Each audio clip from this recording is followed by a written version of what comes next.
Hi friends, this is Katie from the Parish group here with another edition of the Slate 101 series. Today, we are going to chat about a fun quality of life update from Summit 2026, Express Query Tools. I'm going to start a quick query on the person base, and for my own peace of mind, I'm going to add a quick filter to just my reference ID so that I make sure I'm only showing my information in the query. You may already be familiar with query tools on the base level, where we are able to toggle exports and filters on and off, and this can be done with batch selection as well as the ability to copy, edit, or remove a query part.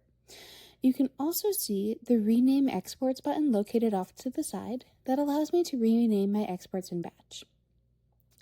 The exciting news is that all of this functionality is now available within subquery exports. I'm going to start a subquery export and change my output to concatenate. And then I'm going to join to schools in order to pull my educational history. I can select different exports like level of study, school name, and code.